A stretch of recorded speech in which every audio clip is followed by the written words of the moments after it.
ठीक है, ओके। तो आज हमारे साथ हैं कुछ स्टूडेंट्स, ठीक है।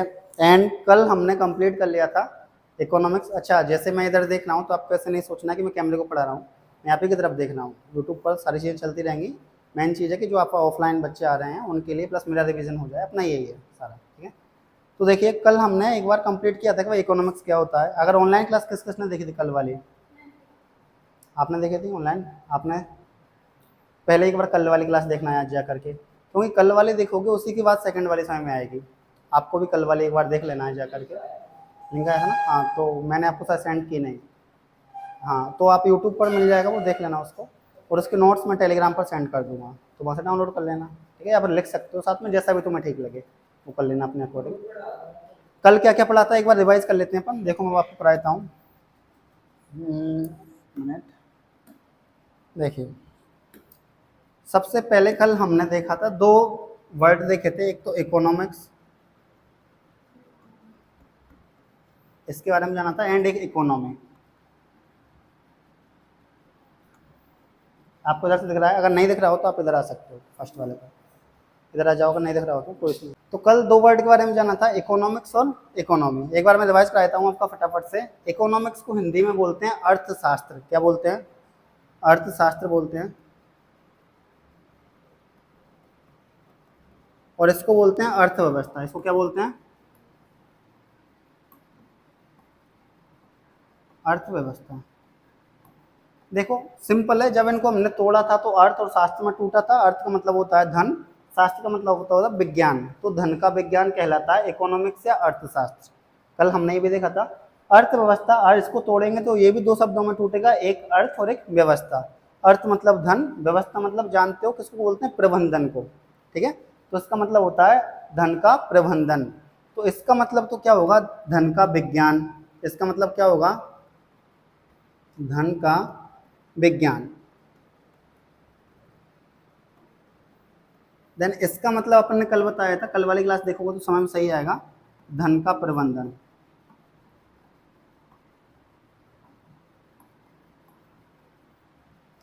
ये सारी बातें हमने कल कर ली थी, तो एक बार कल वाली क्लास आपको जाके जरूर देखना है। बस हमने कल यहीं तक देखा था कि भाई अर्थशास्त्र क्या होता है, अर्थव्यवस्था क्या होती है। देन इसके बाद में हमने देखा था इन दोनों के लिए दो तीन चीजें, कि अगर अपन बात करें अर्थव्यवस्था की, तो एक तो हमने इसकी डेफिनेशन देखी थी अर्थशास्त्र की, सॉरी, इंग्लिश में इसको बोलते हैं इकोनॉमिक्स। मैं हिंदी और इंग्लिश दोनों लिखूंगा, आपको जो भी हिंदी में समझना हो या इंग्लिश में तो मुझे बता देना, मैं उसका इंग्लिश हिंदी कन्वर्ट कर दूंगा। इकोनॉमिक्स की देखा था डेफिनेशन क्या थी, तो डेफिनेशन में मैंने कल वाली क्लास में बताया था कि रिसोर्सेज का डिस्ट्रीब्यूशन, रिसोर्सेज का यूज, इसी को बोलते हैं अपन इकोनॉमिक्स। संसाधनों का आवंटन, संसाधनों का वितरण और संसाधनों का उपभोग, इसी को बोला जाता है इकोनॉमिक्स। इतना देखा था। देन इसके बाद हमने जाना था कि भाई इकोनॉमिक्स में संसाधनों का क्या होता है, रिसोर्सेज का डिस्ट्रीब्यूशन किया जाता है। और डिस्ट्रीब्यूशन ऐसा होना चाहिए कि सभी के लिए सेम हो। सपोज दैट आप 3 स्टूडेंट हो यहाँ पर, तो अगर मुझे कोई गवर्नमेंट पॉलिसी लेकर के आनी है, मतलब मैं तो नहीं लाऊंगा, सरकार लेकर के आई है, तो वो सरकार तुम तीनों के लिए बराबर अपॉर्चुनिटी प्रोवाइड करनी चाहिए, तो सही है। आज मान के चलो कि अपनी कोई गवर्नमेंट है, उस गवर्नमेंट पॉलिसी ने कोई एक वैकेंसी निकाली किसी भी जॉब की। अब अगर उस जॉब में तुम सबके लिए बराबर फॉर्म डालने की फ्रीडम है, तुम सबके लिए उसमें जॉब लगने की फ्रीडम है, तो इक्वलिटी है, कोई दिक्कत नहीं है। बट मान के चलो उसमें ऐसा हो कि आप तो फॉर्म डाल सकते हो बट ये फॉर्म नहीं डाल सकते, या फिर ये फॉर्म नहीं डाल सकती, तो फिर यहाँ पे क्या है? अनइक्वलिटी है, असमानता है। तो याद रखना है कि डिस्ट्रीब्यूशन ऑफ रिसोर्सेज, इसी को बोला है अपन ने इकोनॉमिक्स। अब रिसोर्सेज सबके लिए अलग अलग होते हैं। पूरी दुनिया में देखो स्टूडेंट्स, दो ही चीज़ें हैं, एक कंज्यूमर और एक प्रोड्यूसर। कंज्यूमर मतलब जो सामान खरीद रहा है, जैसे कि आपने टी शर्ट खरीदा होगा या आपने ये पेन खरीदा होगा, तो आप कंज्यूमर, खरीदने वाले, ठीक है। उसके बाद अलग होता है प्रोड्यूसर, बेचने वाला या बनाने वाला। सिंपल सही शब्द रहेगा बनाने वाला। आपने टी शर्ट खरीद दिया तो ऑब्वियसली बात है किसी ना किसी फैक्ट्री से ही खरीदी होगी आपने। आपने पेन खरीदा है किसी शॉप से खरीदा होगा, तो बना किसी फैक्ट्री में होगा, शॉप वाला तो बना नहीं रहा है, ठीक है। अब अगर प्रोड्यूसर बना रहा है तो उसके लिए रिसोर्सेज अलग चाहिए, कंज्यूमर खरीद रहा है तो उसके लिए रिसोर्सेज अलग चाहिए। जैसे कि एक कंज्यूमर की फॉर्म में आपको कोई भी चीज़ खरीदने के लिए सबसे पहले चाहिए पैसा। पैसा ही नहीं होगा तो ना टी शर्ट आएगा ना पेन आएगा। दूसरा, आपको कंज्यूमर की फॉर्म में सेकंड वाला रिसोर्सेज चाहिए टाइम, समय। आपके पास टाइम नहीं है, आपके पास टाइम नहीं है तो फिर कैसे चीज़ें खरीद पाओगे, पॉसिबल ही नहीं है। तो कंज्यूमर के लिए सबसे पहले एक तो होना चाहिए टाइम, एक होना चाहिए पैसा। तो कंज्यूमर के लिए रिसोर्सेज दो हैं, याद रखना है, एक टाइम और एक पैसा। प्रोड्यूसर के लिए रिसोर्सेज क्या होंगे, सपोज दैट अपने को एक फैक्ट्री बनानी है, तो फैक्ट्री बनाने के लिए सबसे पहले अपने को ज़मीन चाहिए, भूमि, एक लैंड। तो सबसे पहले मान के चलो एक भूमि ले ली। अब फैक्ट्री लगाने के लिए केवल ज़मीन से काम तो होगा नहीं, काम करने वाले वर्कर्स भी होने चाहिए, मजदूर भी होने चाहिए। तो सेकंड नंबर का जो रिसोर्सेज होगा वो होगा वर्कर्स, श्रमिक हिंदी में बोलते हैं, इंग्लिश में याद रखो सही रहेगा वर्कर्स। तो पहला लैंड, भूमि, दूसरा होता है वर्कर्स। थर्ड नंबर का जो होगा बच्चों वो होगा कैपिटल, पूंजी, पैसा तो चाहिए भाई, बिना पैसे के तो काय का फैक्ट्री हो, काय का वर्कर्स, बिना वर्कर्स मतलब वर्कर्स भी काम नहीं करेंगे बिना पैसे के, तो संभव ही नहीं है। फोर्थ नंबर का चाहिए ग्रुप, एसोसिएशन, हिंदी में बोलते हैं संगठन। एसोसिएशन का सिंपल मतलब है कि आपने वर्कर्स लगा लिए, आपने कैपिटल भी लगा दी, आपने लैंड भी खरीद लिया, बट अगर मान के चलो आपने पूंजी नहीं लगाई या फिर आपने एसोसिएशन नहीं बनाया, ग्रुप नहीं बनाया, अगर वर्कर्स का एक ग्रुप नहीं है तो क्या आपको लग रहा है वो मिलकर के काम कर पाएंगे? नहीं। आज मान के चलो जैसे मैं आपको पढ़ा रहा हूँ, सब बच्चे कहें सर अलग सब्जेक्ट, सर आप ये टॉपिक पढ़ाओ, सर ये पढ़ाओ, सर ये पढ़ाओ, सर ये पढ़ाओ, मैं कुछ नहीं पढ़ा पाऊंगा। बट सपोज दैट आप सबने सहमति बना ली कि भैया अपने को चैप्टर नंबर फर्स्ट से स्टार्ट करना है एंड चैप्टर नंबर सेकंड पर जाना है, तो पहले मैं चैप्टर नंबर फर्स्ट पढ़ाऊंगा, देन उसके बाद सेकंड पढ़ाऊंगा, तो वो रिदम बना रहेगा। तो एक एसोसिएशन, एक ग्रुप तो चाहिए। यहाँ तक कंप्लीट है। फिफ्थ नंबर का जो रिसोर्सेज चाहिए वो क्या चाहिए, टेक्नोलॉजी, तकनीकी। जैसे कि देखो स्टूडेंट्स, एक ज़माना वो था जिसमें कपड़े या फिर स्वेटर सर्दियों में दादी माँ के द्वारा बनाई जाती थी और एक सर्दी में एक या दो ही स्वेटर बन पाती थी। एक ज़माना ये है जिसमें आप एक सर्दी में 4, 5 या 10 स्वेटर बदल देते हो। कितना अंतर आ गया ज़माने में। ऐसा क्यों हुआ? टेक्नोलॉजी। क्योंकि भाई पहले दादी बनाती थी ऊन से, वो बनाने वाले दो आते हैं डंडे से, क्या बोलते हैं वो, हाँ सुई करके कुछ ऐसा आता है, तो उनसे बनाती हैं दादी, पहले बनाती थी। एक सर्दी में लगभग 2 स्वेटर बन के कंप्लीट होती थी। अब ज़माना ऐसा आ गया है, आप कहीं जाइए स्वेटर सर्दी में सस्ती भी मिलती हैं, कोई भी खरीद लेता है। उसके अलावा कोई भी खरीदने का सेंस ये है कि अपन सब खरीद रहे हैं उनको, 100-200 रुपये में या 300 रुपये में मिल जाती है एक स्वेटर ठीक ठाक पहनने लायक। तो अपन का एक सर्दी में 5-6 स्वेटर बदल देते हैं। तो ये किसकी वजह से हुआ? टेक्नोलॉजी की वजह से। भाई फैक्ट्री में मशीन है, मशीन में आपने एक बार सेट कर दिया कि 100 बननी है तो वो 100 बन जाएंगे, दिक्कत ही नहीं है। ठीक है, तो याद रखना है कि जो कंज्यूमर है उसके लिए रिसोर्सेज कल हमने 2 बताए थे, एक टाइम और एक पैसा, मनी। प्रोड्यूसर के लिए 5 रिसोर्सेज बताए हैं, सबसे पहले लैंड, उसके बाद वर्कर्स, उसके बाद कैपिटल, उसके बाद एसोसिएशन और उसके बाद टेक्नोलॉजी। 5 याद रखने हैं, आप इंग्लिश में याद रखो ठीक रहेगा। अब देखो ये हो गई थी हमने रिसोर्सेज की बात, कल हमारा यहाँ तक ही हुआ था, अगर आपने वीडियो वगैरह देखी होगी तो यहीं तक हमने सारा बताया था। अब आज की क्लास में करते हैं नेक्स्ट आगे। अब आगे की क्लास में देखो अपन जो स्टार्ट करते हैं अभी, अब देखो इकोनॉमिक्स और इकोनॉमी में अंतर फर्स्ट वाली क्लास में आपको मिल जाएगा, वहाँ से आप देख सकते हो। रिसोर्सेज किसके लिए कौन से होते हैं मैंने एक बार रिवाइज तो करा दिया, फिर भी आप फर्स्ट क्लास देख लेना एक बार जा करके। अब अपन चलते हैं कि भाई जो इकोनॉमिक्स है वो आया कहाँ से ओरिजिन हुआ इसका। तो एक इंसान है, इसका नाम याद रखना है आपको, एडम स्मिथ। क्या नाम है? Adam Smith. क्योंकि एडम स्मिथ, तो एडम स्मिथ के बारे में आपको याद रखना है कि भाई एडम स्मिथ, सबसे पहले इनके बारे में थोड़ा सा मैं आपको बता देता हूँ। स्कॉटलैंड के थे ये, कहाँ के थे? एक यूनिवर्सिटी में प्रोफेसर का काम करते थे। ठीक है, इनके मन में आया कि भाई हम एक बुक लिखते हैं, तो इन्होंने एक बुक लिखना स्टार्ट कर दिया। और इन्होंने एक बुक लिखी थी, हाँ इन्होंने जो बुक लिखी थी उस बुक में पैसे से संबंधित सारी बातें थी, मनी के बारे में, कैपिटल के बारे में, इससे रिलेटेड सारी बातें इस वाली बुक में थी, एडम स्मिथ की बुक में। ठीक है, अब क्या हुआ कि इनको बाद में जाकर के मॉडर्न इकोनॉमिक्स का फादर कहा गया। तो कभी अगर मैं आपसे पूछूं कि मॉडर्न इकोनॉमिक्स के फादर किनको कहा जाता है, तो याद रखना है एडम स्मिथ को, आधुनिक अर्थशास्त्र के पिता। हिंदी में आधुनिक अर्थशास्त्र के पिता कह सकते हैं, या फिर इंग्लिश में अपन कह सकते हैं मॉडर्न इकोनॉमिक्स के फादर, एडम स्मिथ को कहते हैं। इन्होंने एक बुक लिखी थी बच्चों, तो सबसे पहला पॉइंट अपन ये लिख सकते हैं, मॉडर्न इकोनॉमिक्स के फादर। पहला पॉइंट तो अपन ये लिख सकते हैं। सेकंड अपन ये लिख सकते हैं भाई इनकी बुक का नाम आपको मैं शॉर्ट में बता देता हूँ, wealth of nation. Wealth of,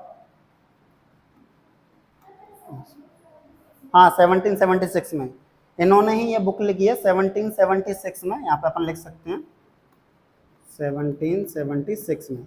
1776 में इन्होंने एक बुक लिखी थी जिसका नाम क्या था, वेल्थ ऑफ नेशन।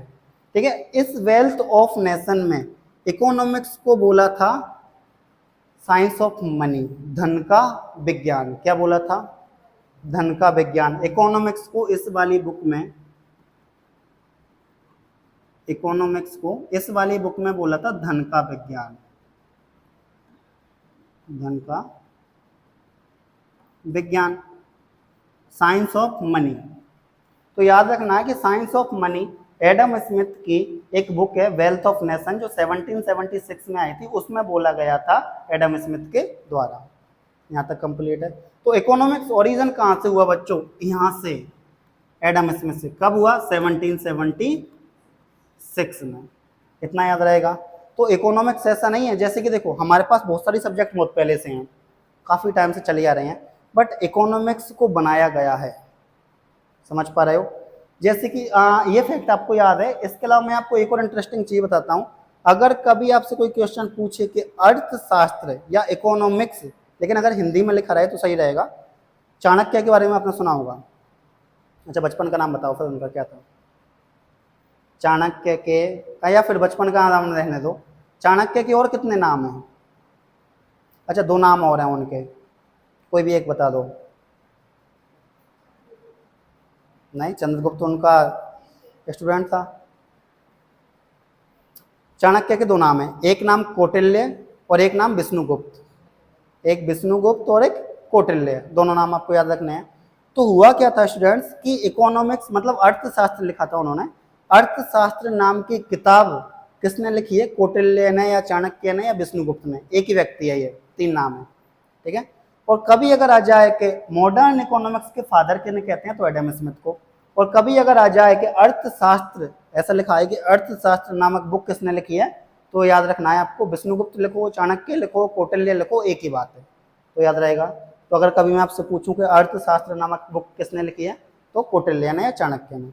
बट अगर कभी मैं आपसे पूछूं कि भाई मॉडर्न इकोनॉमिक्स के फादर, आधुनिक अर्थशास्त्र के पिता किन्हें कहा जाता है, एडम स्मिथ को कहा जाता है। यहाँ तो कोई डाउट है क्या? एक बात आपको याद रखनी है कि चाणक्य ने जो बुक लिखी थी अर्थशास्त्र नामक, उसमें एडमिनिस्ट्रेशन के बारे में बताया गया था, प्रशासन के बारे में बताया गया था कि भाई एडमिनिस्ट्रेशन कैसे चलता है। जैसे अभी हमारी कंट्री का एडमिनिस्ट्रेशन चलता है, ठीक है, तो एडमिनिस्ट्रेशन के बारे में बताया था उनकी बुक में। कैपिटल के बारे में बताया है इनकी इस बुक में, इस वाली बुक में मनी के बारे में, पैसे के बारे में। कैपिटल मतलब मनी है, तो कैपिटल के बारे में बताया है वेल्थ ऑफ नेशन में। और इकोनॉमिक्स क्या है, साइंस ऑफ मनी है, कैपिटल ऑफ साइंस ऐसा बोल सकते हैं अपन। बट जो अपने चाणक्य की मैं बात कर रहा हूँ या विष्णुगुप्त की मैं बात कर रहा हूँ, उन्होंने क्या बताया था, उनकी बुक में एडमिनिस्ट्रेशन कैसे चलाते हैं उन्होंने बताया था। तो याद रखना है, दोनों ने अलग अलग बुक लिखी है और दोनों की बुकों का मोटिव अलग अलग है। उनकी बुक का मोटिव अलग है, उनकी बुक का मोटिव है एडमिनिस्ट्रेशन कैसे चलाना है। इनकी बुक का मोटिव है कि भाई हमको जो हमारा इकोनॉमिक्स है उससे कैपिटल कैसे जनरेट करना है। कैपिटल के साइंस के बारे में इन्होंने इस बुक में बताया था 1776 में, और 1776 में ही ये सब्जेक्ट इन्होंने इजाद किया था, बताया था इसके बारे में। यहाँ तक कंप्लीट है। तो याद रखना है कि भाई इकोनॉमिक्स यहाँ से आया। तो अपन ने इकोनॉमिक्स और इकोनॉमी में अंतर देखा, रिसोर्सेज देखे, कंज्यूमर प्रोड्यूसर के अलग अलग रिसोर्सेज होते हैं, इकोनॉमिक्स का ओरिजिन कहाँ से हुआ अपन ने ये देखा। एंड उसके बाद हमने भारत के संदर्भ में भी बात कर ली कि भाई इंडिया में विष्णुगुप्त, चंद्रगुप्त, कौटिल्य, तीनों एक ही नाम है। इन्होंने एक बुक लिखी थी, उसका नाम था अर्थशास्त्र। क्या नाम था? इंग्लिश में भी उसको अर्थशास्त्र लिखोगे तो ठीक रहेगा, मतलब जो बोलते ना देवनागरी लिपि, इंग्लिश को हिंदी में कन्वर्ट करके ऐसे, तो वो लिखोगे तो ठीक रहेगा। तो याद रखना है कि चाणक्य बोलो, चंद्रगुप्त बोलो या विष्णुगुप्त बोलो, उन्होंने ही एक बुक लिखी थी जिसको क्या बोला था अपन ने, अर्थशास्त्र बोला था। और उन्होंने अपनी उस बुक में किसके बारे में बताया था, एडमिनिस्ट्रेशन के बारे में बताया था, प्रशासन के बारे में बताया था। यहाँ तक कंप्लीट है सारा। अब आगे चलिए देखिए स्टूडेंट्स, अब अगर मैं आपसे बात करूं कुछ टाइप के अलग अलग मतलब फिलोसोफर आए थे, उनके बारे में आपको ज़्यादा कंफ्यूज नहीं करना चाहता हूं। जैसे कि कुछ ऐसे फिलोसोफर हैं जिनको क्लासिकल फिलोसोफर कहा जाता है, या क्लासिकल साइंटिस्ट या क्लासिकल इकोनॉमिस्ट। जैसे इकोनॉमी की बात कर रहे हैं तो क्लासिकल इकोनॉमिस्ट, साइंस की बात करूंगा तो क्लासिकल साइंटिस्ट। कुल मिलाकर के जैसे कि आप यूट्यूब वगैरह पर क्लासिकल सॉन्ग सुनते होंगे, क्लासिकल मतलब पुराने गाने, सिंपल बात है। क्लासिकल डांस मतलब पुराना टाइप का डांस, क्लासिकल खाना मतलब पुराने टाइम का खाना, ऐसा करके। तो कुछ क्लासिकल इकोनॉमिस्ट थे। इकोनॉमिस्ट कौन होते हैं? जो इकोनॉमी या इकोनॉमिक्स के बारे में बताते हैं। जैसे कि साइंस के बारे में जो बताता है उसको साइंटिस्ट बोलते हैं, मैथमेटिक्स के बारे में जो बताता है उसको मैथमेटिशियन बोलते हैं, उसी प्रकार इकोनॉमिक्स के बारे में जो बताता है उसको इकोनॉमिस्ट बोलते हैं। ओके, तो कुछ क्लासिकल इकोनॉमिस्ट आए थे और कुछ न्यू इकोनॉमिस्ट आए थे। न्यू इकोनॉमिस्ट मतलब और कुछ मॉडर्न इकोनॉमिस्ट आए थे। तो याद रखना है, कुछ न्यू इकोनॉमिस्ट, कुछ मॉडर्न इकोनॉमिस्ट और कुछ क्लासिकल इकोनॉमिस्ट आए थे। इन सब में मैं आपको ज़्यादा कंफ्यूज नहीं करने वाला हूँ, टेंशन नहीं लेना है। अपन चलते हैं नेक्स्ट टॉपिक पर, और नेक्स्ट टॉपिक क्या है वो देखो थोड़ा सा। तो याद रखना है आपको, एक पॉइंट आप चाणक्य के बारे में याद रखो, मैं इधर लिख देता हूँ, कलर चेंज कर लेते हैं, कि भाई जो चाणक्य है इन्होंने एक बुक लिखी थी, और इनकी बुक का नाम क्या था? अर्थशास्त्र। याद रखना है आपको। और इनकी इस बुक में किसके बारे में बताया गया था स्टूडेंट्स? एडमिनिस्ट्रेशन के बारे में बताया गया था।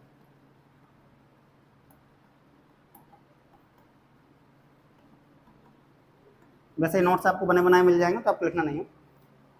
चाणक्य ने अपनी बुक अर्थशास्त्र में एडमिनिस्ट्रेशन के बारे में बताया, जबकि इन्होंने अपनी बुक वेल्थ ऑफ नेशन में किसके बारे में बताया स्टूडेंट? कैपिटल के बारे में, मनी के बारे में। यहां तक कोई प्रॉब्लम हो तो बताओ, वरना अपन आगे चलते हैं। अच्छा, बोरियत फील तो नहीं हो रहा है, बहुत बोर चल रहा हो कुछ? धीरे धीरे आदत हो जाएगी। नेक्स्ट देखो, अब मैं आपसे बात करता हूं कि देखो जो हमारी इकोनॉमी है उसके अलग अलग घटक हैं, कुल मिलाकर के उनको अलग अलग भागों में अलग अलग तरीके से बांटा गया है। जैसे कि मैं आपको गतिविधि के अकॉर्डिंग बात करूं, गतिविधि मतलब एक्टिविटी के आधार पर या एक्टिविटी के बेस पर या बेस ऑफ एक्टिविटी के आधार पर अपन किस आधार पर बांट सकते हैं, तो 3 बताए गए हैं। या फिर क्वेश्चन ऐसे भी आ सकता है आप कॉम्पिटेटिव एग्जाम में जब भी आप प्रिपरेशन करें कि भाई सबसे पहले sector of Indian economy, question ऐसे भी आ सकता है। तो अपन हेडिंग ही ले लेते हैं, sectors of Indian economy, Hindi में भारतीय अर्थव्यवस्था के क्षेत्र। तो कितने सेक्टर होते हैं? 3। कितने सेक्टर होते हैं स्टूडेंट? 3 सेक्टर होते हैं इंडियन इकोनॉमी के। एक होता है प्राइमरी, हिंदी में क्या बोलेंगे? प्राथमिक क्षेत्रक, सिंपल। सेकंड है सेकेंडरी, द्वितीयक क्षेत्रक, टर्सरी, तृतीयक क्षेत्रक। सिंपल नाम है, कुछ नहीं ऐसा समझाने लायक। अब इसमें देखो, अब आएगा समझाने के बाद। अगर प्राइमरी सेक्टर की मैं बात करूं तो हिंदी में प्राथमिक, सेकेंडरी को हिंदी में द्वितीयक और टर्सरी को क्या बोलते हैं? तृतीयक। मैं आपको दोनों बातें बता रहा हूं। हिंदी में सेक्टर्स ऑफ इंडियन इकोनॉमी को बोलेंगे भारतीय अर्थव्यवस्था के क्षेत्रक। क्या बोलेंगे? भारतीय अर्थव्यवस्था के क्षेत्रक, क्योंकि इकोनॉमी आ रहा है स्टूडेंट्स, इकोनॉमी को बोलते हैं अर्थव्यवस्था। क्या बोलते हैं? और अगर इकोनॉमिक्स आता तो क्या हो जाता? अर्थशास्त्र हो जाता। भाई इकोनॉमिक्स आता तो अर्थशास्त्र हो जाता, पर यहाँ इकोनॉमी लिखा है इसलिए अर्थव्यवस्था है। तो अब देखो अपन सबसे पहले प्राइमरी की बात कर लेते हैं। तो देखो नेक्स्ट पेज पर, क्योंकि अपन एक डायग्राम टाइप का बना देते हैं अच्छा सा। देखो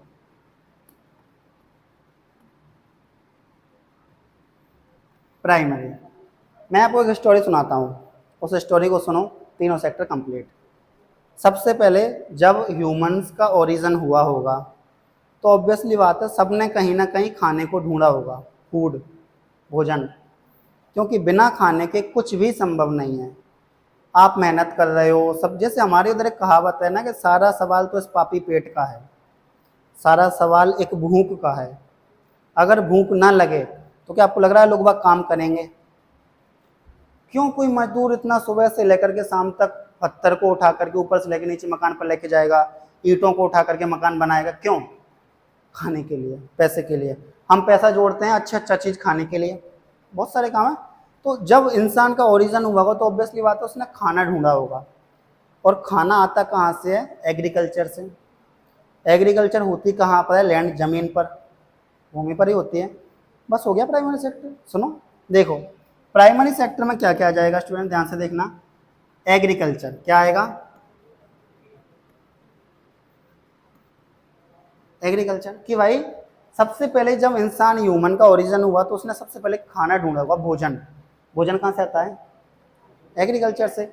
एग्रीकल्चर होती कहाँ पर है, लैंड, भूमि, जमीन। कि भाई एग्रीकल्चर होती कहाँ पर, लैंड, जमीन, भूमि पर। ठीक है, तो कुल मिलाकर के प्राइमरी सेक्टर में वो सारी एक्टिविटी आएंगी जो एग्रीकल्चर और लैंड से रिलेटेड है।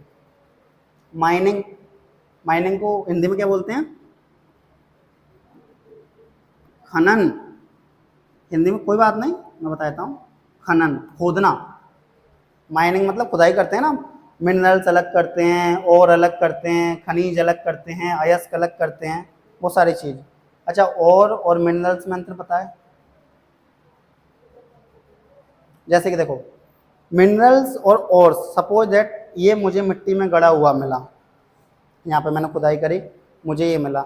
जब ये मिला हुआ तो उसको चारों तरफ मिट्टी मिट्टी लग रही होगी बहुत सारी, तो उस मिट्टी को मैंने अलग किया तो वो है और, अयस्क हिंदी में बोलते हैं। ठीक है, अशुद्धियाँ। बाकी जो ये बचा ये मिनरल्स, ये क्या है, मिनरल्स। ठीक है, ऐसे।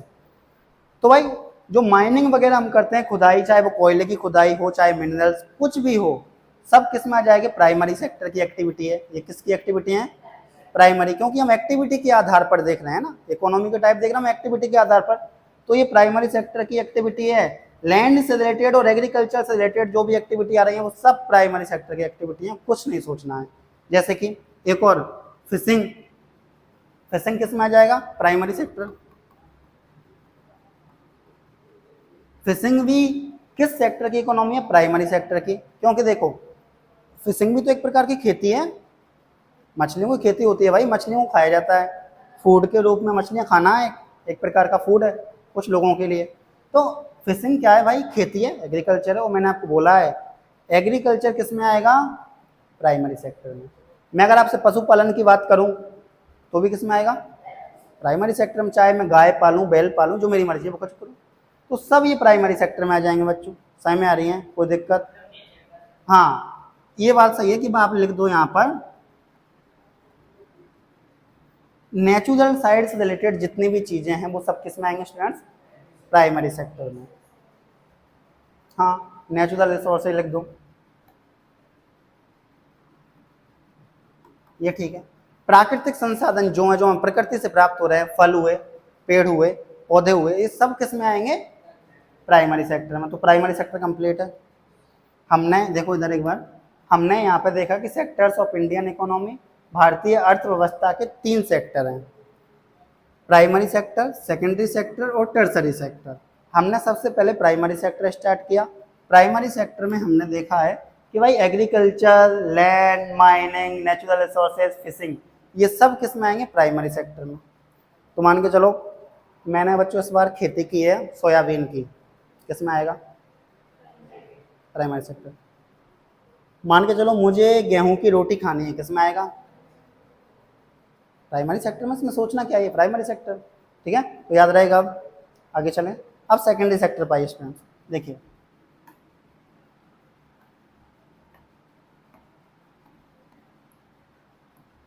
Secondary sector. देखो सेकेंडरी सेक्टर में सिंपल है, अब वो स्टोरी वापस याद करनी है अपने को।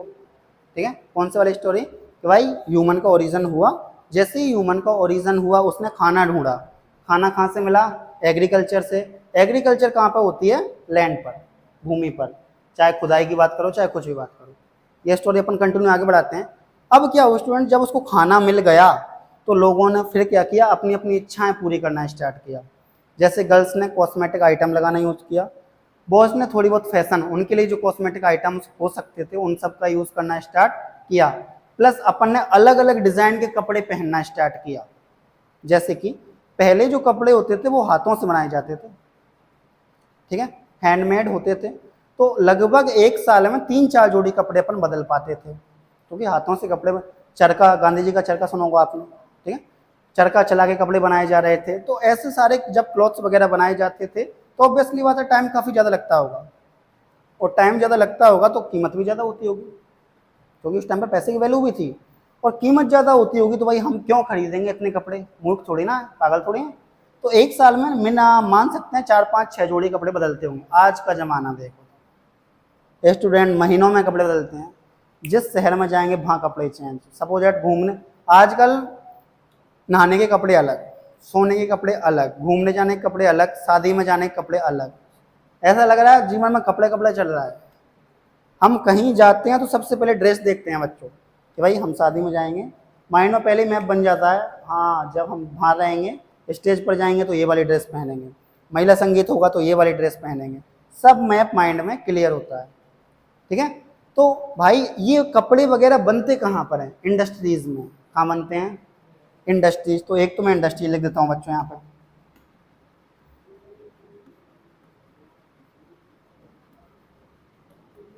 इंडस्ट्रीज में बनते हैं। ठीक है, अब सुनिए ध्यान से, ये जो कपड़े वगैरह बने हैं वो बने कैसे हैं? सही बात भाई, प्राइमरी सेक्टर से जो रॉ मटेरियल आ रहा है वही कन्वर्ट होकर सेकेंडरी सेक्टर बना रहा है, और सेकेंडरी सेक्टर में उसको कंप्लीट बनाने के लिए इंडस्ट्री चाहिए, फैक्ट्रियां चाहिए। जैसे कि कपड़ा बनाया जाता है रेशों से, धागों से। ठीक है, ये धागे आते कहाँ से हैं? प्राइमरी सेक्टर की एक्टिविटी है ना भैया, ये तो एग्रीकल्चर होता है इनका, खेती होती है इनकी भी।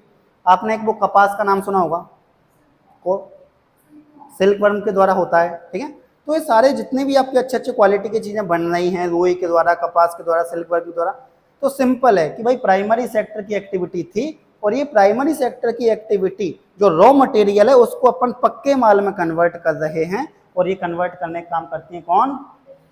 इंडस्ट्रीज, फैक्ट्रियां, उद्योग। तो याद रखना है बच्चों, जब भी इंडस्ट्रीज की बात आएगी तो सेकेंडरी सेक्टर आएगा, इंडस्ट्रीज की बात आएगी तो कौन सा आएगा? सेकेंडरी सेक्टर आएगा। याद रहेगा आपको? ठीक है, अब अगर मान के चलो इसके कुछ एग्जाम्पल लें तो एग्जाम्पल में क्या क्या हो जाएंगे? इंडस्ट्रियों में जो भी बन रहा है वो सब, सिंपल बात है। शर्ट होनी तो प्राइमरी सेक्टर की एक्टिविटी चाहिए, बट अगर वो बहुत बड़े लेवल पर बनाई जा रही हैं, फैक्ट्री में बनाई जा रही हैं, तो ऑब्वियसली बात है सेकेंडरी सेक्टर। हाँ, फूड पैकेजिंग सेकेंडरी सेक्टर में आता है, क्योंकि भैया प्राइमरी सेक्टर में तो फूड आता है रॉ मटेरियल की फॉर्म में, हम उसको पक्के माल में कन्वर्ट कर रहे हैं। सपोज दैट ये ट्राइपॉड बना है, तो ये बनाया गया है तो किसी ना किसी फैक्ट्री वगैरह में बना होगा, तो ऑब्वियसली बात है इंडस्ट्रियल सेक्टर हो रहा है। इंडस्ट्रियल सेक्टर या इंडस्ट्रीज की जब भी बात आएगी तो सेकेंडरी सेक्टर आएगा। तो इंडस्ट्रीज की जब भी बात आए तो याद रखना है सेकेंडरी सेक्टर की एक्टिविटी है। यहाँ तो कोई डाउट है बच्चों? थर्ड पर चलें, अब टर्सरी की बात कर लेते हैं थोड़ा सा। देखो एक मिनट,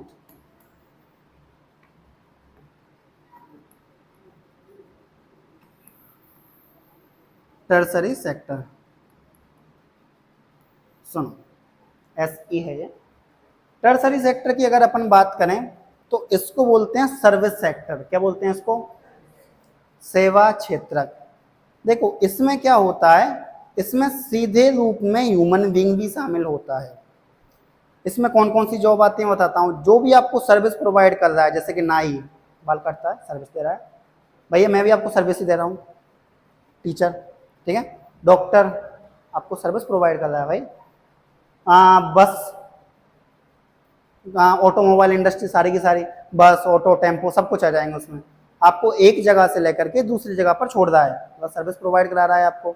तो जो भी आपके काम को सर्विस में मतलब सर्विस प्रोवाइड करा रहा है आपको, वो सब आएगा टर्सरी सेक्टर में। इसको सर्विस सेक्टर या सेवा क्षेत्रक भी कहते हैं। क्या कहते हैं इसको?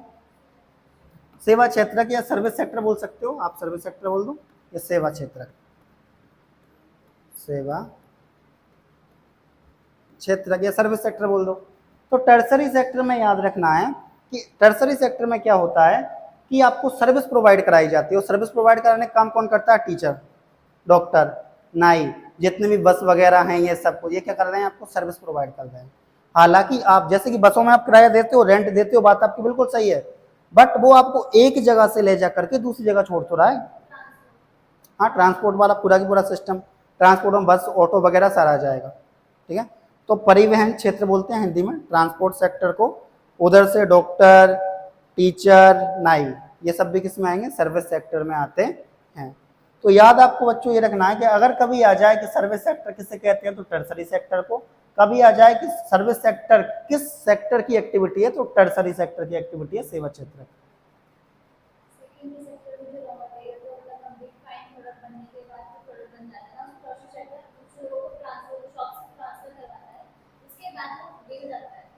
नहीं नहीं नहीं, हाँ आप इसको ऐसे देखो, टर्सरी सेक्टर को सिंपल लैंग्वेज में कि जो आपको सर्विस प्रोवाइड कर रहा है वो सब टर्सरी सेक्टर में है। बात आपकी बिल्कुल सही है कि भाई सेकेंडरी सेक्टर में जो भी चीज़ बन रही है उसको टर्सरी सेक्टर वाले आपको प्रोवाइड करा रहे हैं, ठीक है, कुल मिलाकर के शॉपकीपर का काम कर रहा है, बात तो बिल्कुल सही है। बट आप सिंपल लैंग्वेज में अगर ऐसे याद करना चाहो कि भाई इसमें सब आपको सर्विस प्रोवाइड कर रहे हैं, जैसे कि मैं आपको पढ़ा रहा हूँ तो ये सर्विस है, नाई अपने बाल काट रहा है सर्विस है, डॉक्टर अपना इलाज कर रहा है सर्विस सेक्टर है। तो सिंपल में आप ऐसे याद रख सकते हो, ठीक है, बाकी डेफिनेशन इनकी भी सही है। इसमें सीधे रूप में ह्यूमन बीइंग शामिल होता है, एक ये याद रखना है। कंप्लीट है यहाँ तक। तो अभी अपन ने जाना है स्टूडेंट कि हमारे सेक्टर्स ऑफ इंडियन इकोनॉमी या भारतीय अर्थव्यवस्था के कितने सेक्टर होते हैं, तो प्राथमिक, द्वितीयक और तृतीयक, primary, secondary and tertiary. Primary में हमने जाना भाई कि इतने सारे सेक्टर, मतलब इतनी सारी एक्टिविटी आती हैं, एग्रीकल्चर से रिलेटेड आ जाएंगी, लैंड से रिलेटेड, माइनिंग, फिशिंग और नेचुरल रिसोर्सेज, प्राइमरी सेक्टर में आ जाएंगे। सेकेंडरी में हमने जाना है स्टूडेंट्स किसमें, इंडस्ट्रीज और इंडस्ट्री से रिलेटेड सारी एक्टिविटी आ जाएंगी, ठीक है, इसको इंडस्ट्रियल सेक्टर भी बोलते हैं। क्या बोलते हैं इसको? इंडस्ट्रियल सेक्टर भी बोलते हैं, औद्योगिक क्षेत्रक भी बोलते हैं।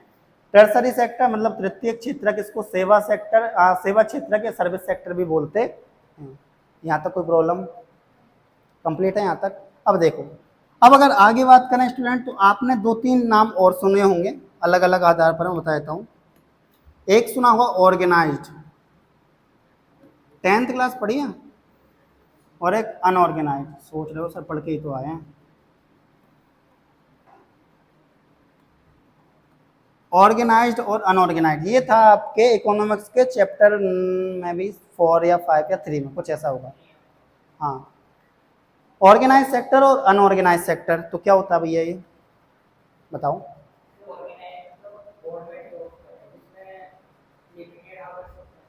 वेरी गुड, ओके, ठीक है, ओके। अनऑर्गेनाइज्ड,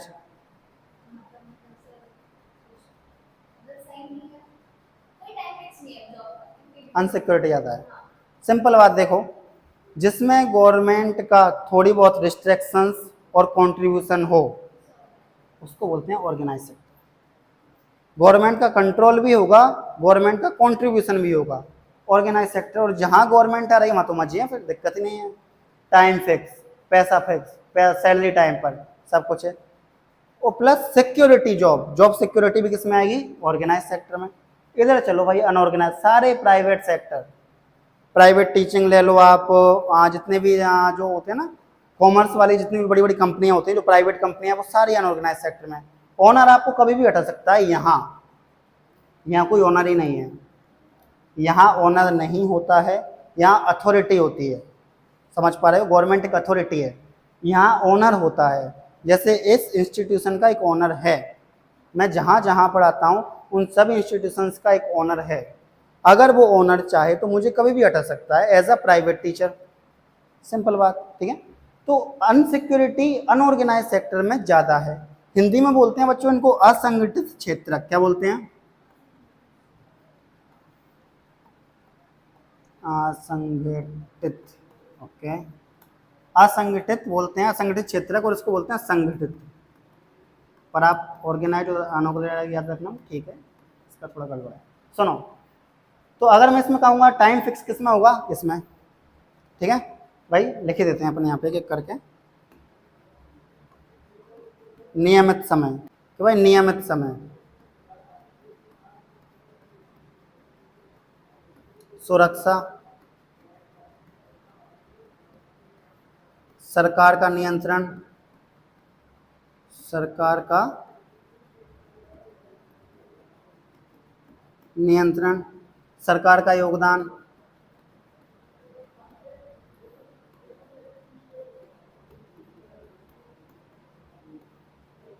प्लस जॉब सुरक्षा हो गया, नियमित समय हो गया, और पेमेंट टाइम पर, मतलब कुल मिलाकर के फिक्स्ड सैलरी। हाँ, इसमें फिक्स्ड सैलरी दिया जाएगा, और प्लस टाइम टाइम पर आपको क्या मिलेंगे, बोनस मिलता है ना, दिवाली आएगी तो बोनस, होली आएगी तो बोनस। अच्छा, गवर्नमेंट जॉब का सबसे सही काम यही है, दिवाली आई तो बोनस, होली आई तो बोनस। प्राइवेट टीचिंग में ऐसा बिल्कुल नहीं होता है, दिवाली आई तो ओनर से जाके मांगते हैं, सर पैसे दे दो, पेमेंट मंथ हो गया है, सर बोलते हैं यार अभी तो दिया था तुमको, दिवाली के बाद ले लेना ना। ये सुन करके मन जैसे बैठ जाता है, दिवाली आ गई है भाई साहब, पेमेंट तो दे ही नहीं रहे हैं। तो अनऑर्गेनाइज सेक्टर मतलब प्राइवेट सेक्टर, भाई यहाँ पे अनसिक्योरिटी है, ठीक है। तो ये सारे जो जितने भी कैरेक्टर अपन ने इधर लिखे हैं कि भाई नियमित समय, जॉब सुरक्षा, सरकार का नियंत्रण मतलब सरकार का कंट्रोल होगा, और सरकार का कंट्रीब्यूशन भी होगा, गवर्नमेंट का कंट्रीब्यूशन भी होगा, फिक्स्ड सैलरी, निश्चित पेमेंट, निश्चित वेतन, ये सारी चीजें हैं। जस्ट इसका अपोजिट है इधर, कोई नियमित समय नहीं है भैया। अगर काम ज़्यादा हुआ तो 5 बजे छोड़ने की बजाय आपको 7 बजे 8 बजे भी छोड़ सकते हैं। ऐसा होता है कॉरपोरेट फील्ड में ज़्यादातर। अगर आपका कोई रिलेटिव या भाई बहन किसी कंपनी में जॉब करता हो तो उससे कभी पूछना, क्या भैया या दीदी कभी कभी ऐसा होता है कि आपकी जॉब का टाइम 5 बजे है पर आपको 7 बजे या 6 बजे छोड़ा गया होता है? टाइम ज़्यादा है, लेकिन हाँ ये उन जॉबों में ज़्यादा होता है बच्चों जहाँ पे आपको टारगेट्स दिए जाते हैं। जैसे भैया आपको एक असाइनमेंट दे दिया कि आपको आज ये पूरा करना ही है, चाहे आपकी टाइम कितना ही हो जाए, तो उन जॉब्स में कॉर्पोरेट वर्ल्ड में से ज़्यादा होता है, ठीक है। जॉब सुरक्षा है, जॉब सिक्योरिटी इधर बिल्कुल नहीं है, ओनर के ऊपर डिपेंड करता है, ओनर का मन हुआ जैसे कि। तो यहाँ प्रॉब्लम ये है कि अगर आप सही बात भी करोगे, बात बिल्कुल ठीक है, बात बिल्कुल सबके प्रॉफिट की है, फिर भी अगर ओनर को पसंद नहीं आ रही है तो फिर आपको उस बात को कट करना पड़ेगा, क्योंकि आप किस चीज़ के लिए रह रहे हो भैया, जॉब सिक्योरिटी। इसकी वजह से, नौकरी की सुरक्षा की वजह से आपको यहाँ पे क्या करना पड़ेगा, कॉम्प्रोमाइज करना पड़ेगा। अब इधर देखिए बच्चों, एक और,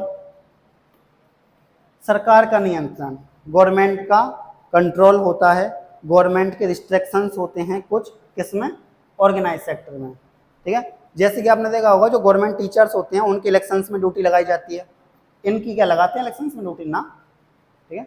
बट इनको भैया जैसे कि सपोज गर्मी का वैकेशन आया, ठीक है, तो गर्मी के वैकेशन का पेमेंट इनको मिलता है, बेचारे ये देख रहे होते हैं कि कब गर्मियाँ जाएंगी, कब स्कूल चालू होएंगे, कब फिर से पेमेंट स्टार्ट होगा।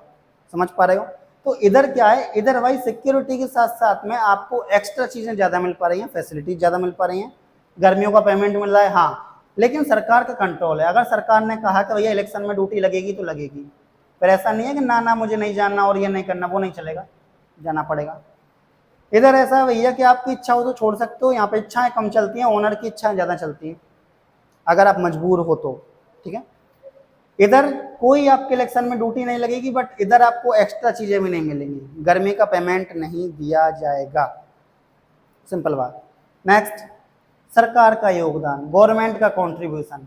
इधर तो गवर्नमेंट का कंट्रीब्यूशन होता है, गवर्नमेंट की जितनी भी पॉलिसी टीचर्स के लिए, जो भी आप गवर्नमेंट जॉब कर रहे हो उनके लिए आएंगी तो वो आपके लिए प्रॉफिटेबल होंगी। इधर चाहे गवर्नमेंट की पॉलिसी आए चाहे ना आए, होगा वही जो ओनर कहेगा। जैसे सपोजेट मैं इस इंस्टीट्यूशन वर्क कर रहा हूँ, अगर यहाँ पर मैंने अपनी पॉलिसियाँ चलाएं और अगर इंस्टीट्यूशन वाले को लगा कि ये नहीं होगा तो भी काम चल जाएगा, क्योंकि उसके पास बहुत सारे ऑप्शन अवेलेबल हो सकते हैं, नहीं हो सकते। ऑप्शन अगर अवेलेबल नहीं है तो दिक्कत नहीं है, फिर अपन अपना डोमिनेंस दिखा सकते हैं, बट अगर ऑप्शन अवेलेबल है तो चुपचाप से काम करो, क्योंकि वो रिप्लेस भी तो कर सकता है, भैया जाओ देख लो अपना अपना, हम दूसरा लगा लेंगे। तो इतना अपन ने जिधर इतना ये सारी फैसिलिटीज़ पढ़ी हैं बच्चों, जस्ट इसका अपोजिट है इधर।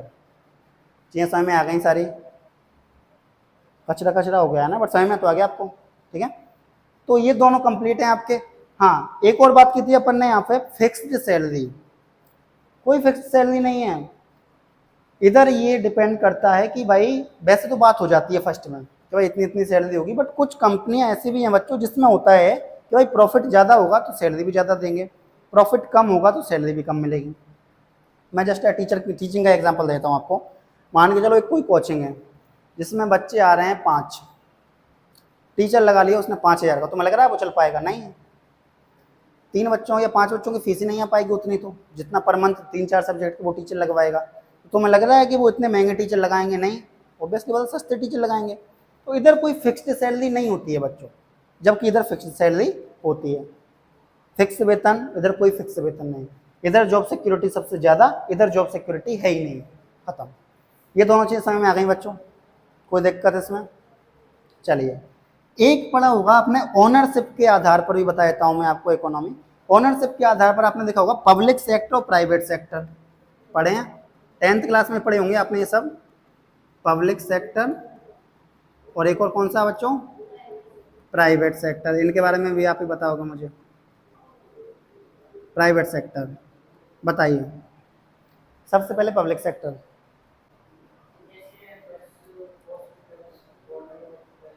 ओके, मतलब अगर एक्सप्लेन करना चाहें तो कैसे करेंगे? पब्लिक फैसिलिटीज के लिए। Okay, private sector.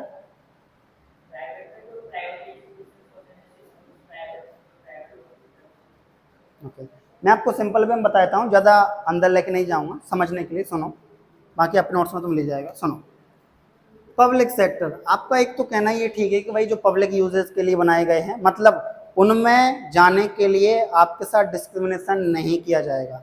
Public park बना हुआ है, उसमें ऐसा नहीं है किसी रिलीजन के लोगों को अंदर ना जाने दिया जाए, या मेल फीमेल या ट्रांसजेंडर में ऐसा भेदभाव किया जाए कि भैया नहीं तुमको नहीं जाना, ऐसा नहीं है, जाओ क्या दिक्कत है, आप रात को घूमो दिन को घूमो, जो टाइम फिक्स कर रखा है उन्होंने जैसे। लेकिन हाँ ये है, अगर उन्होंने कुछ रूल्स एंड रेगुलेशन बना रखे हैं वो फॉलो करने पड़ेंगे।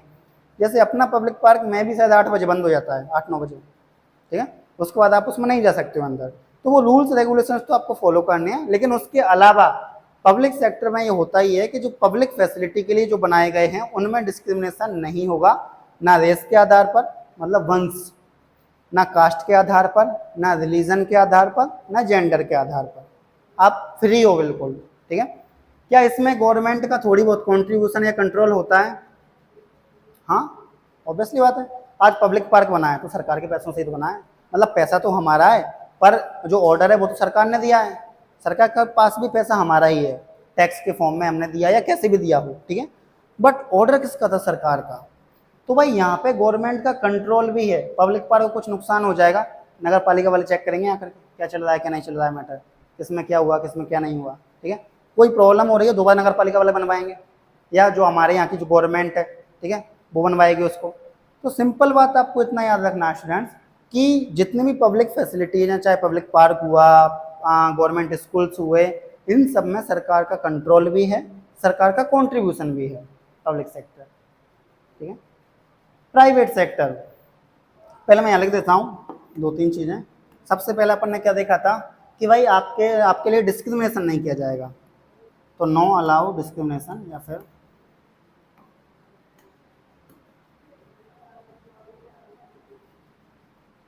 हिंदी में लिख दूँ, ठीक है,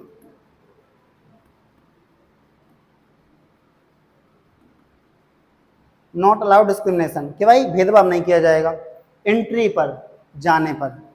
आप पब्लिक पार्क है आप जा सकते हो, कोई दिक्कत नहीं है, चाहे पूरे भारत का कोई सा भी पब्लिक पार्क हो, आप जयपुर के पब्लिक पार्क में जाइए या कोटा के में या बाराके में कहीं जाइए, किसी प्रकार का डिस्क्रिमिनेशन नहीं हो। किस किस बेस पर?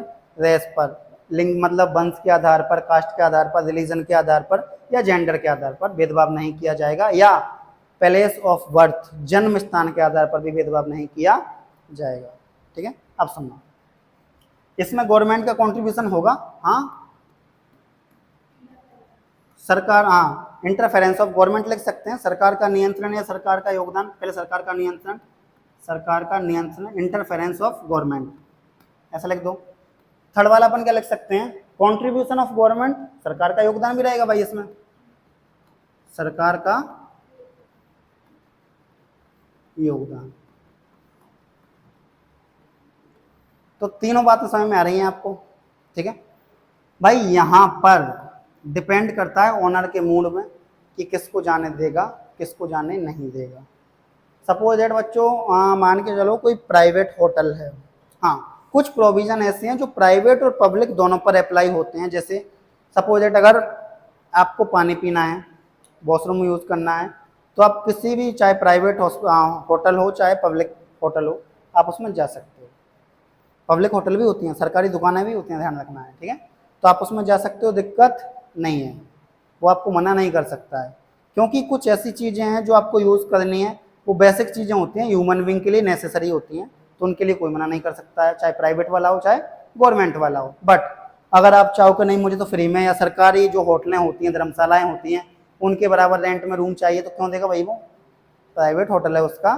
तो यहाँ पर सरकार का नियंत्रण हो जाता है कम, मतलब ऐसे लिख सकता हूँ मैं इसको, ध्यान से देखो कि यहाँ पे गवर्नमेंट का जो कंट्रोल होता है वो ज़्यादा होता है, रिस्ट्रिक्शंस ऑफ गवर्नमेंट ज़्यादा होते हैं, इधर सरकार का नियंत्रण ज़्यादा होता है पब्लिक सेक्टर में। प्राइवेट सेक्टर में गवर्नमेंट का कंट्रोल होता है, बट कुछ ही थिंग्स ऐसी होती हैं, कुछ ही चीज़ें ऐसी होती हैं जहाँ पर सरकार का कंट्रोल होता है, तो इधर रिस्ट्रिक्शंस ऑफ गवर्नमेंट हो जाते हैं बच्चों कम, सरकार का कंट्रोल इधर क्या हो जाता है, कम। इधर सरकार का कंट्रोल क्या होता है बच्चों, ज़्यादा। ये दोनों बातें समझ में आ रही हैं आपके। प्राइवेट सेक्टर में कैसे होता है बताता हूँ मैं, मान के चलो आज ये स्कूल प्राइवेट स्कूल है, बट इसमें जो एग्ज़ाम होते हैं वो तो गवर्नमेंट वाले ही होते हैं, गवर्नमेंट के टाइम टेबल के अकॉर्डिंग ही होते हैं। यहाँ पे क्लास में अंदर क्या हो रहा है सरकार को पता नहीं है, ठीक है, बट जब टाइम टेबल आएगा तो इस स्कूल को उस टाइम टेबल को फॉलो करना पड़ेगा, सिंपल बात है, समझ पा रहे हो। तो है तो ये प्राइवेट सेक्टर वाला स्कूल ही है तो प्राइवेट स्कूल, बट इसमें भी सरकार का कंट्रोल है लेकिन कम है, समझ पा रहे हो। कुछ आधारभूत चीज़ें हैं जिन पर है। पब्लिक सेक्टर में क्या है भैया कि अधिकतर चीज़ों पर गवर्नमेंट का कंट्रोल है, तो इधर कंट्रोल, इधर बोल सकते हैं रिस्ट्रिक्शंस ऑफ गवर्नमेंट ज़्यादा है, सरकार का नियंत्रण ज़्यादा है पब्लिक सेक्टर में, जबकि प्राइवेट सेक्टर में सरकार का नियंत्रण कम है। ये दोनों चीज़ समझ में आ रही हैं आपको। नेक्स्ट, तो इसमें क्या है, इसमें देखा था अपन ने नॉट अलो डिस्क्रिमिनेशन, इसमें कुछ कुछ तरीके से डिस्क्रिमिनेशन किया जा सकता है। किसी का स्विमिंग पूल है, आप उसमें नहाना चाहते हो, वो आपसे मना कर रहा है, तो मना कर रहा है तो कर रहा है, ओनर है, मना तो मना। सरकार का नियंत्रण, सरकार का कंट्रोल इसमें कम होगा, गवर्नमेंट का योगदान भी यहाँ पर कम होगा। इसमें तो सरकार पैसा लगा ही रही है, पब्लिक सेक्टर। अच्छा, पब्लिक पार्क बनवाया, तुम्हें लगता है बारह के किसी प्राइवेट इंस्टीट्यूशन ने पैसा दिया होगा? नहीं, पब्लिक पार्क बनवाने में प्राइवेट इंस्टीट्यूशन ने पैसा नहीं दिया, हाई सेकेंडरी ग्राउंड बनवाने में प्राइवेट इंस्टीट्यूशन ने पैसा नहीं दिया, लेकिन उनमें सबसे ज़्यादा कंट्रीब्यूशन गवर्नमेंट का तो रहा है, सरकार ने तो किया है ये सारा काम, हालांकि पैसा हमारा पर ऑर्डर तो सरकार के हैं। अब प्राइवेट सेक्टर में बात करें तो गवर्नमेंट का कंट्रोल कम, सरकार का नियंत्रण कम और सरकार का योगदान भी कम, सरकार का कंट्रोल भी कम। नॉट अलो डिस्क्रिमिनेशन, इसमें किसी किसी चीज़ों पर सम थिंग्स यस अलो डिस्क्रिमिनेशन, ऐसे बोल सकते हैं कि भाई कुछ कुछ चीज़ों पर ठीक है डिस्क्रिमिनेशन कर सकते हो सकता है, आप उसके लिए रेस्पॉन्सिबल नहीं हो। तो आपको पब्लिक सेक्टर और प्राइवेट सेक्टर में अंतर समझ में आ रहा है, ठीक है। आज अपने देखो बच्चों क्या कैसे पढ़ा, एक बार मैं आपका रिवाइज कराता हूँ स्टार्टिंग से। सबसे पहले हमने कल वाली क्लास के बारे में थोड़ा सा जाना था कि कल हमने क्या क्या देखा था। तो कल इकोनॉमिक्स और इकोनॉमी के डिफरेंस के बारे में जाना, रिसोर्सेज के बारे में जाना, रिसोर्सेज सबके लिए अलग अलग होते हैं वो सारा जाना, ठीक है। हाँ, जो कंज्यूमर होता है उसके लिए 2 रिसोर्सेज होते हैं, जो प्रोड्यूसर होता है उसके लिए रिसोर्सेज कितने होते हैं? 5, याद रखना है। उसके बाद आज वाली क्लास में हमने जाना है भाई कि एडम स्मिथ जी जो हैं उन्होंने इकोनॉमिक्स के बारे में बताया था। 1776 में एक बुक थी वेल्थ ऑफ नेशन, जिसमें इन्होंने इकोनॉमिक्स को क्या कहा था? धन का विज्ञान कहा था, ठीक है। उसके बाद हमने जाना कि लेकिन अर्थशास्त्र की बुक चाणक्य जी ने, या विष्णुगुप्त बोल दो, या या फिर आप बोल सकते हो कौटिल्य जी, चाणक्य जी, कौटिल्य जी या विष्णुगुप्त जी, इन्होंने अर्थशास्त्र नामक एक किताब लिखी थी और उसमें इन्होंने एडमिनिस्ट्रेशन के बारे में बताया था। इतना यहाँ तक कंप्लीट है, ठीक है। उसके बाद हमने जाना था स्टूडेंट्स के sectors of Indian economy. Simple एक स्टोरी सुनाई थी छोटी सी। प्राइमरी सेक्टर में एग्रीकल्चर, लैंड से रिलेटेड सारी चीज़ें, माइनिंग वगैरह, सेरिकल्चर मतलब पशुपालन वगैरह, मछली पालन वगैरह सारे आ जाएंगे उसमें, ठीक है। तो वो सारा हमने इधर देख लिया था, natural resources, fishing, mining, land से रिलेटेड और एग्रीकल्चर, सारी चीज़ें प्राइमरी सेक्टर। सेकेंडरी सेक्टर में इंडस्ट्रीज, कुल मिलाकर के जो प्राइमरी सेक्टर का रॉ मटेरियल है उसी को मॉडिफाई किया जाता है, उसी को कन्वर्ट किया जाता है, उसको बोलते हैं अपन इंडस्ट्रियल सेक्टर या फिर सेकेंडरी सेक्टर, कंप्लीट। उसके बाद टर्सरी सेक्टर, सिंपल है तो टर्सरी सेक्टर को क्या बोलते हैं? सर्विस सेक्टर ही बोलते हैं। इसमें या तो आप जिन्होंने जो डेफिनेशन बताई उसका यूज कर सकते हैं कि भाई सेकेंडरी सेक्टर में जो गुड्स या जो थिंग्स बनती हैं, उन गुड्स या थिंग्स को हम तक पहुंचाने का जो काम करते हैं उनको बोलते हैं सर्विस सेक्टर, ये भी यूज कर सकते हो। या फिर सिंपल आप ये यूज कर सकते हो कि जितना जो भी आपको सर्विस प्रोवाइड कर रहा है वो सब टर्सरी सेक्टर में आते हैं, सारा ट्रांसपोर्ट आ जाएगा आपका, डॉक्टर्स वगैरह सारे आ जाएंगे, ठीक है। देन इसके बाद हमने देखा था students organise sector, unorganise sector. Organise sector में क्या होता है कि भाई इसमें जॉब सिक्योरिटी होती है, टाइम फिक्स होता है, गवर्नमेंट का कंट्रोल होता है या रिस्ट्रिक्शंस ऑफ गवर्नमेंट होता है, इसमें सरकार का योगदान ज्यादा होता है। सिंपल बात। जस्ट इसका अपोजिट, इसमें कोई टाइम फिक्स नहीं होता है, जॉब सिक्योरिटी नहीं होती है, गवर्नमेंट का रिस्ट्रिक्शंस बहुत कम होता है। इसमें भी होता है बच्चों, याद रखना है, बट कम, काफी कम। इसमें गवर्नमेंट का रिस्ट्रिक्शंस काफी ज्यादा होता है। फिर गवर्नमेंट का जो अपन बोल सकते हैं योगदान होता है, कॉन्ट्रीब्यूशन होता है सरकार का, इसमें ज्यादा होता है, ऑर्गेनाइज में, अनऑर्गेनाइज में कम होता है। ठीक है। उसके बाद हमने जाना बच्चों पब्लिक सेक्टर और private sector are not allowed discrimination. इसमें गवर्नमेंट का योगदान, कॉन्ट्रीब्यूशन ज्यादा, इसमें रिस्ट्रिक्शंस ऑफ गवर्नमेंट कम। पब्लिक सेक्टर में रिस्ट्रिक्शंस ऑफ गवर्नमेंट कम नहीं, ज्यादा होना चाहिए। पब्लिक सेक्टर में भाई जैसे अभी पब्लिक पार्क है, तो पब्लिक पार्क में सरकार के नियम चलेंगे ना कि प्राइवेट इंस्टीट्यूशन के। हाँ, तो किसी प्राइवेट इंस्टीट्यूशन ने थोड़ा ना फिक्स किया है, उन्होंने फिक्स किया है। तो याद रखना है कि पब्लिक सेक्टर में सरकार का योगदान भी ज्यादा है और सरकार का नियंत्रण भी ज्यादा है। तो इसको एरो को इधर लगा, ये सही वाला लगा हुआ है। और यहाँ पर क्या है, सरकार का योगदान भी कम होगा, सरकार का रिस्ट्रिक्शंस भी क्या होगा, कम होगा, कॉन्ट्रीब्यूशन भी कम होगा। ओके, तो कैसी लगी क्लास? ठीक लगी? ऐसा बिल्कुल बोरियत तो फील नहीं हुआ है? हिंदी इंग्लिश का कुछ मैटर कि हिंदी में ज़्यादा चल रहा है या इंग्लिश में ज़्यादा चल रहा है, कुछ ऐसे कभी हाँ क्या होता है, हम दोनों लैंग्वेज एक साथ लेके चल रहे होते हैं तो थोड़ी ऐसा लगता है कभी कभी, बट मैनेज हो जाएगा वो। इन सब के नोट्स मैं आपको प्रोवाइड कराई दूंगा, तो वो दिक्कत आपको नहीं लेना है। तो आज की क्लास अपन यहीं तक रखते हैं क्योंकि 3:10 हो गया है। ठीक है। और यूट्यूब वाले स्टूडेंट्स और साथ ही देखते रहिए, बने रहिए कॉन्सेप्ट विद केसर के साथ। थैंक यू, धन्यवाद, मिलते हैं अगले क्लास में। ठीक है।